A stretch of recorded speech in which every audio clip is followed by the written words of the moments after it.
안녕하세요, 드로왕입니다. 저번 영상 BMW가 좋은 6가지 이유를 많이 봐주시고 공감해 주셔서 오늘은 BMW의 치명적인 단점 5가지 이유에 대해서 이야기를 해보려고 합니다.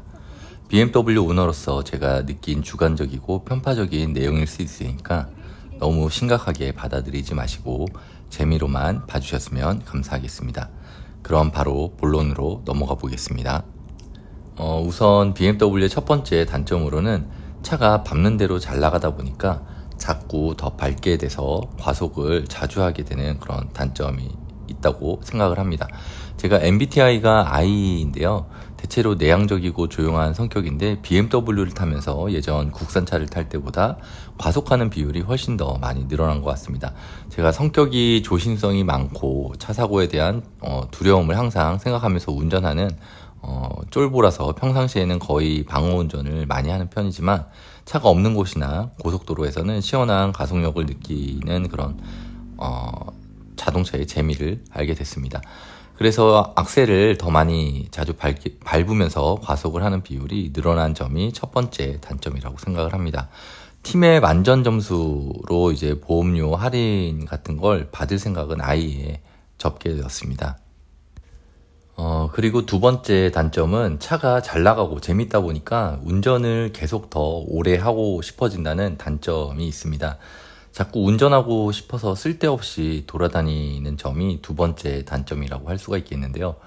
인터넷에 보면 이런 말이 있더라고요. 인생의 대부분의 것들이 내 마음대로 되지 않는 경우가 많이 있기 때문에 유일하게 내 마음대로 움직여주는 게 자동차이기 때문에 남자들이 자동차를 좋아한다라는 말이 있습니다. BMW는 다른 자동차 메이커에 비해서 페달 응답성이 좋다 보니까 조금 더 운전자와 자동차 간의 일체감을 더욱더 깊게 느끼게 해주는 것 같은데요.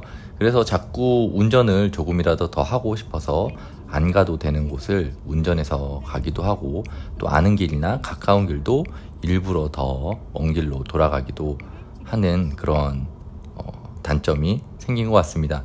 그 전에 국산차를 운전할 때는 빨리 집에 가서 쉬고 싶어졌는데 BMW를 운전하면서부터는 차에 있는 시간이 즐거워져서 일부러 운전을 더 하고 싶어지는 부작용이 생겼습니다. 그리고 이제 운전을 끝나고 지하 주차장에서 바로 집에 올라오지 않고 실내에서 조금 더 있고 싶어지는 그런 오래도록 차에 머물고 싶게 만드는 그런 자동차 메이커가 아닌가 그런 생각이 들었습니다. 세 번째 단점은 두 번째 단점과 이어지는 부분인데요. 갈 곳도 없는데 자꾸 운전을 하고 싶어진다고 얘기했잖아요. 그러다 보니까 기름값을 더 많이 쓰게 된다는 그런 단점이 생겼습니다. 연비는 국산차에 비해서 훨씬 더 좋은 편이지만 운전을 자주 하고 쉽게 만들다 보니까 주유를 더 많이 해야 되는 그런 단점이 생긴 것 같습니다. 컴포트 모드나 에코 모드로 다니게 되면 연비가 훨씬 좋겠지만 빠른 가속감을 느끼고 싶어서 스포츠 모드로 놓고 다니다 보면 공인 연비보다 낮아지는 점이 조금 아쉬운 점이라고 할 수가 있겠습니다. 국산차는 스포츠 모드와 컴포트 모드 간의 차이가 그렇게 크게 느껴지지 않는 반면에 BMW는 국산차에 비해서 컴포트 모드와 스포츠 모드 간의 어떤 차이가 더 명확하게 많이 나는 편이라서 고속도로나 시내 주행에서도 스포츠 모드로 자주 다니다 보니까 아무래도 기름값이 더 많이 지출되는 그런 큰 단점이 생긴 것 같습니다. 네 번째 단점은 BMW에 길들여져서인지 다른 차들을 시승해 보면 어지간히 좋은 차가 아니면 대부분 시시하게 느껴지거나 단점이 더 크게 느껴진다는 점이 단점인 것 같습니다. 제가 지금 자동차 유튜브 활동을 하다 보니까 다른 분들에 비해서 여러 차종들을 시승해 보게 되는데요. 다른 자동차들을 시승하다 보면 너무 심심하게 느껴지는 단점들이 있었습니다.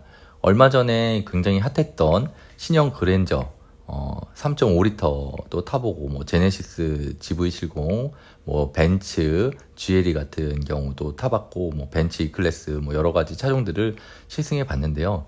그럴 때마다 뭔가 BMW에 대비돼서 더욱더 심심한 느낌이 있었습니다. 실내나 재질, 옵션에서는 다른 메이커 자동차들이 훨씬 좋은 점도 있었지만 엔진이나 미션, 하체 같은 운동 성능 부분에서는 BMW가 다른 메이커들에 비해서 훨씬 더 좋은 편이라서 운전을 다른 메이커 자동차를 운전을 해보면 뭔가 핸들링이라든지 코너링이라든지 롤 같은 것들이 굉장히 단점으로 크게 더 느껴지는 게 있었던 것 같습니다. 국산차가 외관과 실내, 옵션, 파워트레인, 하체 모든 부분에서 예전 10년에 비해서 굉장히 많이 발전하고 좋아진 건 사실이지만 아직도 뭔가 조금씩 부족하게 느껴지는 부분들이 굉장히 많이 또 발견이 되더라고요. 아무래도 내연기관에 있어서는 긴 역사를 가진 독일차들의 어떤 노하우를 아직까지는 국산차가 완벽하게 따라잡지는 못한 채 전기차 기술로 변환되는 현 시점에서 국산차가 더 이상 이제 내연기관의 엔진과 미션에 투자는 하지 않고 있구나, 그런 느낌도 많이 받았습니다. 예전 엔진들을 많이 그냥 사용하는 것 같더라고요.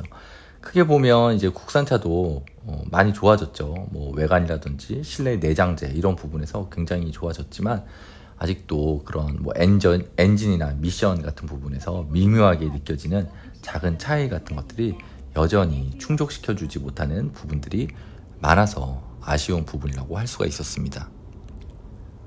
끝으로 이제 5번째 마지막 단점에 대해서 이야기를 해볼 텐데요. 엔진만큼 중요한 게 미션이라는 부분을 알게 된 점이었습니다. 보통은 자동차의 스펙을 볼 때 엔진의 마력, 토크 이런 것들을 확인해 보면서 그 엔진의 힘을 정확하게 좋은 느낌으로 전달해주는 미션이 어떤지에 대해서는 그렇게 크게 생각을 해봤던 적이 없었던 것 같습니다.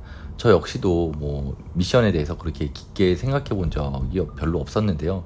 쉐보레 차들을 타보면서 크루즈나 말리부, 스파크 이런 것들을 타보면서 보령 미션을 한번 경험을 해봤는데, 그렇게 그 당시에 쉐보레 차들을 타면서 그렇게 불편하다는 생각을 해본 적이 없었거든요. 근데 지금 생각해보니까 미션 슬립이라든지 미션 충격, 그리고 한 박자 느린 변속 타이밍 같은 것들이 다른 차들도 어느 정도 다 있는 줄 알았습니다. 근데 지금 현재 제가 타고 있는 BMW ZF 8단 미션을 한번 경험을 해보니까 엔진의 동력 손실 없이 기가 막힌 타이밍에 정확하게 변속을 해줘서 엔진의 최대의 힘을 정확하게 전달해주는 미션이라는 부품이 얼마나 중요한 부분인가에 대해서 알게 된 계기가 된 사건이었던 것 같습니다. 그래서 엔진의 마력만큼 미션과의 궁합도 굉장히 중요하다는 걸 알게 됐고요.